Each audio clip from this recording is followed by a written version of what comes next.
5월의 따스한 햇살이 작은 빌라의 창문으로 스며들었다.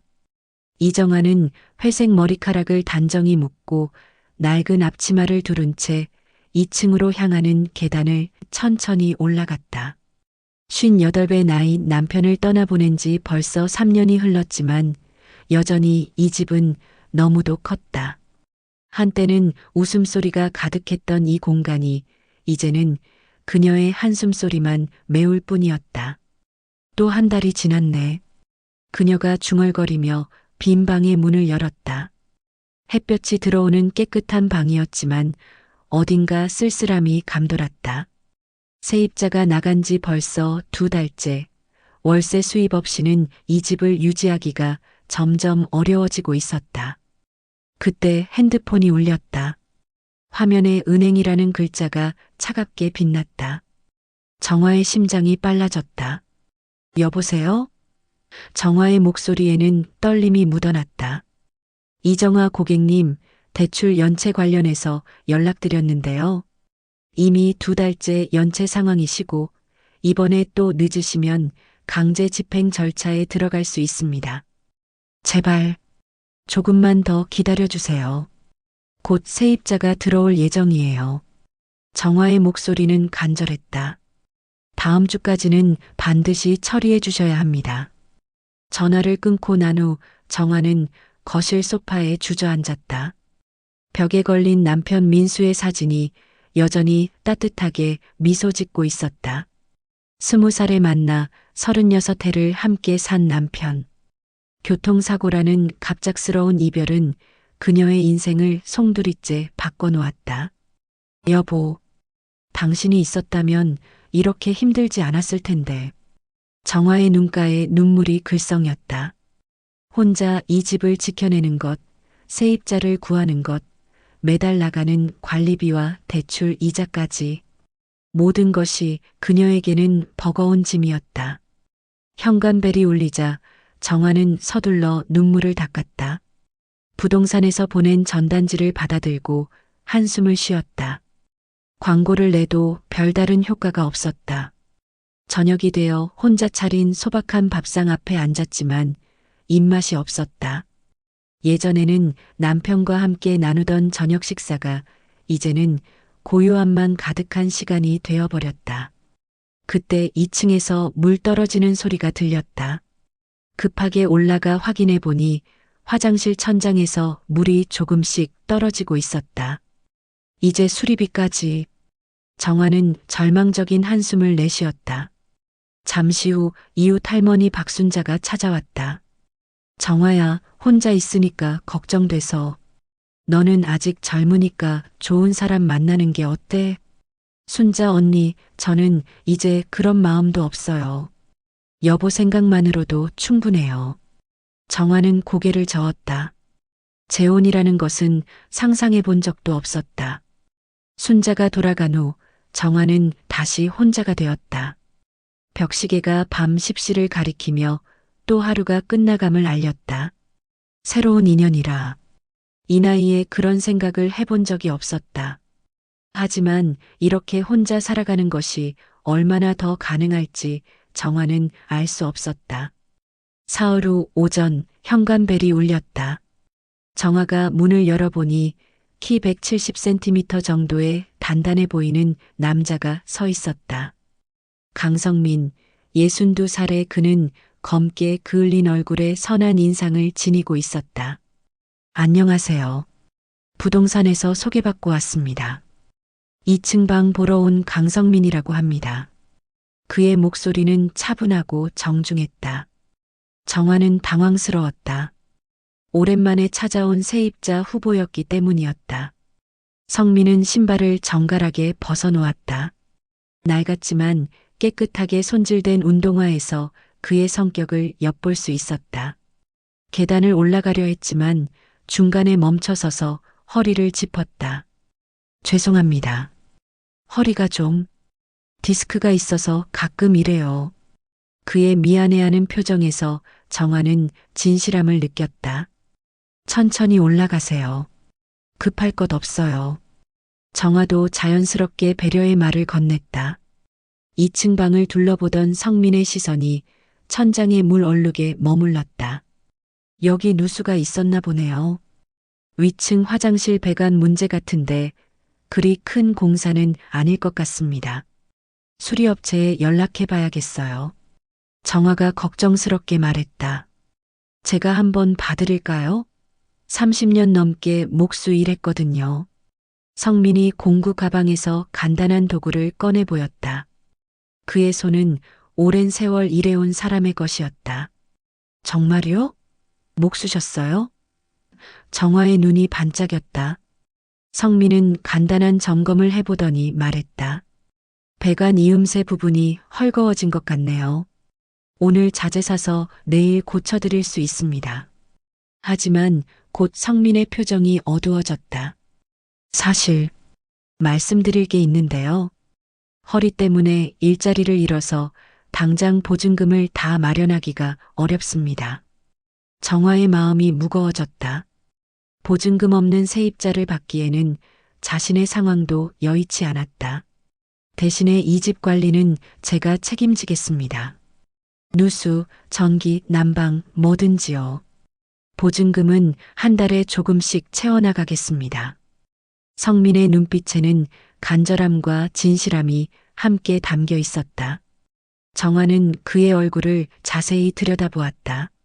거짓이나 속임수가 아닌 정말로 절실한 사람의 눈빛이었다. 다른 집은 안 보셨어요? 솔직히 말하면 제 상황을 받아주는 곳이 없었습니다. 나이도 있고 당장 돈도 없고 어디서나 거절당했어요. 성민의 목소리에는 체념이 묻어났다. 잠시 고민하던 정화가 입을 열었다. 그럼 한 달만 살아보시고요.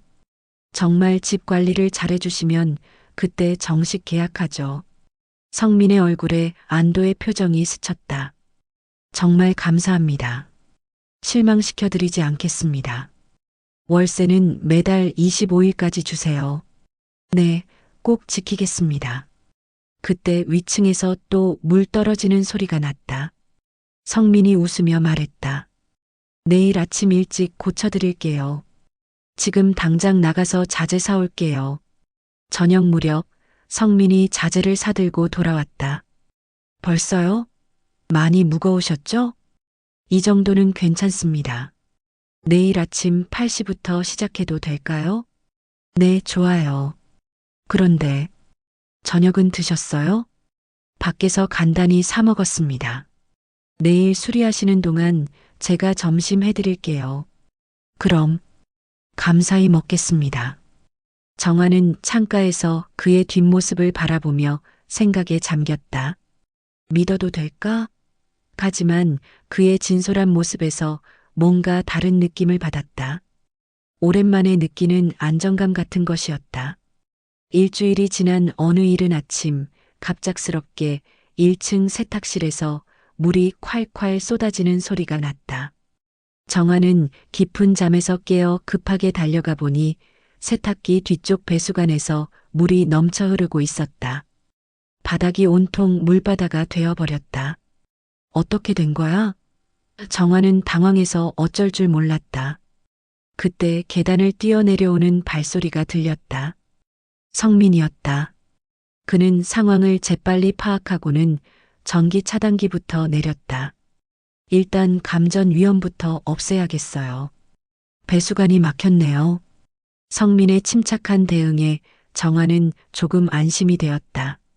하지만 곧 2층에서 세입자 김영수가 짜증스럽게 내려왔다. 뭐 이렇게 시끄러워요? 새벽부터 물바다가 된 세탁실을 본 김영수의 얼굴이 일그러졌다. 이게 뭐예요? 내 빨래감들이 다 젖었잖아요. 이어서 3층의 신혼부부 박미영도 내려왔다. 무슨 일이에요? 너무 시끄러워서 세탁실이 완전 망가졌어요. 집 관리를 어떻게 하는 거예요? 김영수의 목소리가 높아졌다. 이런 낡은 집이니까 우리도 이사 준비해야겠어요. 박미영의 남편이 한숨을 쉬었다. 정화의 눈가에 눈물이 글썽였다. 세입자들마저 떠나간다면 정말 감당할 수 없을 것 같았다. 그때 성민이 무릎까지 물에 잠긴 채로 말했다. 이 시간만 주시면 완전히 고쳐놓겠습니다. 이 시간요? 그동안 빨래는 어디서 해요? 김영수가 따졌다. 근처 세탁소 비용은 제가 부담하겠습니다. 그리고 혹시 손해보신 것들도 제가 책임지겠어요. 성민의 대답에 모두가 놀랐다. 정화 역시 예상치 못한 말이었다. 성민은 묵묵히 수리에 들어갔다. 30년 경력의 솜씨는 확실했다. 막힌 배수관을 뚫고 낡은 부품들을 교체하며 심지어 안전장치까지 추가로 설치했다. 작업하는 동안 정화는 그를 지켜보았다. 물에 젖고 더러워지는 것도 개의치 않고 집중하는 모습에서 진정한 장인의 모습을 보았다. 1시간 30분 후 세탁실은 완전히 새 것처럼 변해 있었다. 김영수가 세탁기를 돌려보니 물이 깔끔하게 빠졌다. 정말 고쳐졌네요. 신기해라. 김영수의 표정이 밝아졌다. 그리고 이거 보세요. 성민이 배수관 옆에 설치한 새로운 장치를 가리켰다. 안전밸브를 추가로 달았습니다. 앞으로 이런 일은 없을 거예요. 와, 완전히 새 것 같아요. 프로시네요. 박미영이 감탄했다. 앞으로 한 달에 한 번씩 전체 배관 점검할게요. 성민이 정화에게 말했다. 그날 저녁 세입자들이 올라간 후 정화와 성민이 마주 앉았다. 오늘 정말 고생 많으셨어요. 세탁소 비용까지. 제가 여기 관리를 맡기로 했으니까요. 당연한 일입니다. 성민의 대답은 담담했다. 요즘 이런 분 많지 않은데. 정화가 진심을 담아 말했다. 그때 김영수가 계단에서 내려왔다. 저기, 정말 감사했습니다. 처음엔 의심했는데. 앞으로 집에 뭔 일 있으면 말씀드려도 될까요? 언제든지요. 김영수가 올라간 후 정화는 그를 바라보며 느꼈다. 이 사람은 진짜였다. 말로만 하는 것이 아니라 행동으로 보여주는 사람이었다. 마음 한편에서 따뜻함이 피어올랐다. 2주가 더 지나고 정화가 마당에서 빨래를 널고 있을 때 옆집 김춘자가 담장 너머로 말을 걸어왔다. 정화야, 너희 집에 새로 들어온 남자. 좀 이상하지 않아? 정화의 손이 멈췄다. 이상하다니요? 나이도 꽤 되어 보이는데 혼자 살고 맨날 집에서 뚝딱거리고. 도대체 뭐 하는 사람이야? 김춘자는 목소리를 낮추며 말했다. 목수 일하시던 분이에요. 정말 성실하고 좋은 분이에요. 정화가 변호했지만 김춘자의 의심은 쉽게 가라앉지 않았다. 그게 진짜 목수야? 요즘 사기꾼들이 얼마나 교묘한데. 혹시 당신 집 노리는 거 아니야? 김춘자의 의심스러운 말들이 정화의 마음에 작은 파문을 일으켰다. 어쨌든 조심해. 나 어제 그 사람이 새벽에 나가는 거 봤어. 뭔가 수상했어. 새벽에요? 정화는 놀랐다. 그리고 오늘 아침에는 내 담장 쪽에서 뭔가 찾고 있더라고. 정말 수상해. 그날 저녁 정화는 성민에게 조심스럽게 물어보았다. 성민 씨, 혹시 오늘 아침에 옆집 담장 쪽에 가셨어요? 아, 네. 옆집 할머니 집 수도가 안 나온다고 해서요. 우리 집 수도관이 옆집과 연결되어 있거든요. 성민의 대답은 명확했다. 아, 그런 거였구나. 정화는 안도했다. 다음 날 아침 김춘자가 급하게 찾아왔다. 정화야, 큰일 났어. 내 집 수도가 완전히 안 나와. 김춘자는 성민을 강하게 의심했다. 어제 우리 집 담장 쪽에서 뭔가 하더니 분명히 고의로 끊어놨어. 그때 성민이 공구함을 들고 현관으로 나왔다. 무슨 일이세요? 당신, 내 집 수도 뭘 한 거야? 김춘자가 날카롭게 따졌다. 어제 확인만 해봤는데요. 혹시 지금도 안 나와요? 성민은 차분했다. 당연히 안 나오지. 당신이 뭘 했으니까? 그럼 지금 가서 봐드릴게요. 성민이 공구함을 들었다. 춘자 씨, 성민 씨는 그런 분이 아니에요. 정화가 중간에 끼어들었다. 정화야, 당신이 너무 순진해. 이런 사람들이 얼마나 교활한데. 제가 가서 확인해 보겠습니다. 정말 제 잘못이라면 모든 책임을 지겠어요. 성민의 말에는 진정성이 있었다. 30분 후 김춘자의 집에서 놀란 목소리가 들렸다. 물이 나와. 잠시 후 김춘자가 성민과 함께 돌아왔다. 그게 수도관에 녹이 많이 끼어서 막혔던 거였어. 네, 수도관을 청소하니까 다시 잘 나와요. 성민은 한치의 원망도 없이 말했다. 그럼 내가 오해한 거였네. 정말 미안해. 김춘자는 진심으로 사과했다. 괜찮습니다. 충분히 의심할 만했어요. 고마워. 그런데 돈은 이웃 간의 당연한 일한 건데요. 성민은 손사래를 쳤다. 그날 저녁 김춘자가 김치통을 들고 찾아와 감사의 마음을 전했다. 정화야, 당신 정말 좋은 사람 만났어. 이런 분 요즘 정말 드물어. 앞으로 우리 집에 뭔 일 있으면 부탁해도 될까? 언제든지 말씀하세요. 김춘자가 돌아간 후 정화와 성민이 마주 앉았다. 오늘 정말 고마웠어요. 이웃 간의 당연한 일이에요. 당신을 의심했던 제가 부끄러워요. 정화가 조용히 말했다. 아직 얼마 안 된 사이니까요. 시간이 지나면 더 믿어주시겠죠. 네. 이제는 정말 믿어요. 정화는 자신이 잠깐이나마 성민을 의심했던 것이 부끄러웠다. 하지만 그 일을 통해 오히려 성민에 대한 신뢰가 더욱 깊어졌다.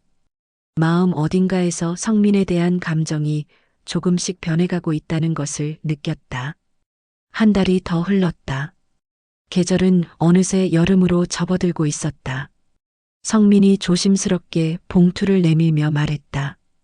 이번 달 월세예요. 그리고 보증금도 절반 채웠습니다. 벌써요? 어떻게 이렇게 빨리? 정화는 놀랐다. 요즘 주변 집들 수리해달라는 일이 들어와서요. 입소문이 났나 봐요. 성민의 얼굴에는 뿌듯함이 스며 있었다. 정화의 마음이 따뜻해졌다. 그의 성실함이 인정받고 있다는 것이 자신의 일처럼 기뻤다. 그런데 혹시 제가 계속 여기 살아도 될까요? 성민이 조심스럽게 물었다. 그럼요. 당연히 계속 계시셔야죠. 정화의 대답은 주저함이 없었다. 어느 저녁 둘이 마주 앉아 저녁을 함께 먹게 되었다. 언제부터인가 자연스러워진 일이었다. 그런데 가족은 안 계세요? 정화가 조심스럽게 물었다. 아들 하나 있어요. 서울에서 가정 꾸리고 사는데 연락은 잘 안 해요. 성민의 목소리에는 아쉬움이 묻어났다. 제가 일만 하느라 가족들한테 소홀했거든요. 저희 남편도 그랬어요. 일 때문에 집에 늦게 들어오고 그때는 서운했는데 지금 생각하면 다 가족을 위한 거였죠. 정화가 공감했다. 많이 그리우시죠? 성민이 조심스럽게 물었다. 3년이 지났는데도 가끔 문 열리는 소리가 들리면 여보가 들어오는 줄 알아요. 정화의 눈가가 촉촉해졌다. 좋은 분이셨나 봐요. 네. 참 다정한 사람이었어요. 당신처럼요. 잠깐의 침묵 후 성민이 말했다. 집주인님도 참 다정한 분이세요. 처음에 저한테 기회를 주실 때부터 서로 도움이 되는 거죠. 정화가 미소 지었다. 혼자 사는 것도 외롭지만 이렇게 좋은 분과 함께 있으니까 든든해요. 성민의 말에 정화의 가슴이 따뜻해졌다. 저도 요즘 혼자라는 생각을 안 해요. 정화가 부끄러워하며 대답했다. 그때 갑자기 정전이 되었다. 정화가 놀랐다. 아마 두꺼비 집이 내려간 것 같아요. 제가 볼게요. 성민은 침착했다. 핸드폰 손전등을 켜고 전기 차단기를 확인했다. 역시 과부하였네요. 금방 켤게요. 전기가 다시 들어오자 정화가 감탄했다. 정말 든든해요. 며칠 후 정화가 병원에 가야 하는 날이 있었다. 망설이다가 성민에게 부탁했다. 내일 병원에 가야 하는데 같이 가주실 수 있을까요? 혼자 가기가 좀. 당연히 가드려야죠. 성민의 대답은 주저함이 없었다. 병원에서 돌아오는 길 둘이 나란히 걸으며 이야기했다. 오늘 정말 고마웠어요. 덕분에 마음이 편했어요. 정화가 진심으로 말했다. 다행히 건강하시네요. 당신이 와서 제 인생이 많이 달라졌어요. 정화가 조심스럽게 말했다. 저도요. 이렇게 편안한 곳에서 살게 돼서 단순히 집주인과 세입자 사이가 아닌 것 같아요. 서로 의지하고 사는 그런 사이. 성민이 걸음을 멈추고 그녀를 바라봤다. 좋은 동반자요. 늦은 나이에 이런 인연을 만날 줄 몰랐어요. 정화도 미소를 지었다. 네, 동반자. 혼자라고 생각했던 남은 인생에 이런 선물이 있을 줄 몰랐어요. 집에 도착해서 현관 앞에 섰을 때 두 사람 사이에는 새로운 약속이 생긴 것 같았다. 집주인님, 앞으로도 잘 부탁드려요. 저야말로 늘 함께해요. 성민이 2층으로 올라가고 정화가 1층 거실에 앉았다. 이제 더 이상 혼자가 아니네. 이렇게 따뜻할 줄 몰랐어. 정화가 혼잣말을 했다. 위층에서 성민이 무언가를 수리하는 소리가 들렸다. 정화가 미소를 지었다. 이 집에 생기가 돌았어. 해가 지고 따뜻한 불빛이 집 전체를 감쌌다. 두 사람의 늦은 나이 사랑은 이렇게 조용히 그러나 확실하게 시작되었다. 서로의 상처를 어루만져주며 남은 인생을 함께 걸어갈 동반자가 된 것이다.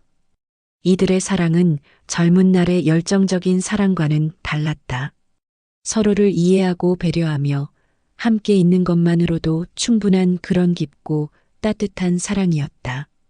이 내용이 마음에 드셨다면 구독, 좋아요, 알림 설정 부탁드립니다.